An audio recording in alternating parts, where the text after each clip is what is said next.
collègues. Monsieur le ministre des Finances, j'ai lu la loi de finances rectificative. Pour moi, elle contient 3 curiosités sur lesquelles nous devons nous arrêter. La première curiosité, c'est que de mon point de vue, cette loi viole l'orthodoxie financière. Elle viole l'orthodoxie financière parce que le principe est que la loi de finances rectificative corrige la loi de finances initiale. Or, et vous l'avez expliqué dans l'exposé des motifs, il est arrivé des dépenses auxquelles vous devez faire face. Les inondations en font partie, les élections en font partie, la restructuration du gouvernement en font partie. Comment se fait-il que vous ayez déjà consommé tous ces crédits pour venir nous demander de voter la loi? Il fallait d'abord voter la loi avant de les consommer les crédits, mais les élections sont derrière nous.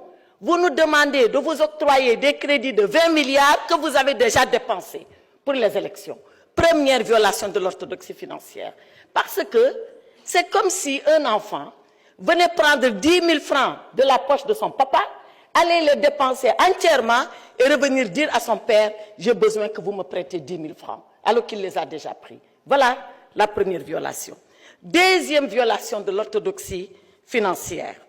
La loi de finances rectificative, de mon point de vue, et là aussi, vous l'avez expliqué, elle a été faite parce qu'il y a un resserrement des recettes, d'accord, une moins-value de 840 milliards, il y a un accroissement des dépenses, d'accord, un accroissement de 600 et quelques milliards, d'où un déficit de 1500 et quelques milliards. Mais alors, monsieur le ministre, si nous devons resserrer les recettes, nous devons aussi resserrer les dépenses. Or, qu'est-ce que vous faites? À la page 25, je crois, du budget, vous dites exactement ceci. Sur le fonctionnement, vous consacrez dans la LFR 1676 milliards contre 1571 milliards. Vous êtes en train d'accroître les dépenses de 194 milliards. Pourquoi, alors que vous nous demandez de serrer la ceinture, vous augmentez ces dépenses qui sont des dépenses de fonctionnement? Pour que le peuple sénégalais sache, les dépenses de fonctionnement, c'est les dépenses de prestige pour votre confort, c'est les bureaux, c'est le matériel, c'est tout ce qui fait le confort du gouvernement. Donc, vous réduisez les recettes, vous dites que vous les diminuez et vous augmentez les dépenses. Ce n'est pas de l'orthodoxie financière. Et dans le même temps, vous réduisez les dépenses d'investissement. Voilà pourquoi Mamadou Mouridiaou à Matam, tous les chantiers sont arrêtés et c'est ici, dans la loi de finances rectificative.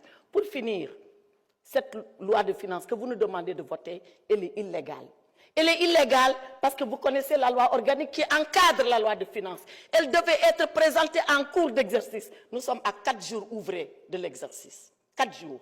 La loi de finances, ce n'est pas avant l'exercice, ce n'est pas à la clôture de l'exercice, c'est pendant l'exercice. Et un député l'a dit ici, depuis que vous avez été mis en place 9 mois, pourquoi c'est seulement maintenant que vous présentez la loi de finances? En dehors des inondations, tous les autres facteurs, vous les aviez en main.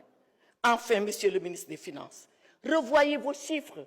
Vous nous dites dans le cadrage budgétaire que le déficit, il sera à 3% 2027 pour être dans les critères de convergence de l'UMOA. Dans le projet que j'ai là, dans le projet Sénégal 2050, il est dit que ce déficit sera à 3% dès l'année prochaine. Qui croit? Le projet ou le budget? Répondez à cela, je vous remercie. S'il vous plaît, merci beaucoup.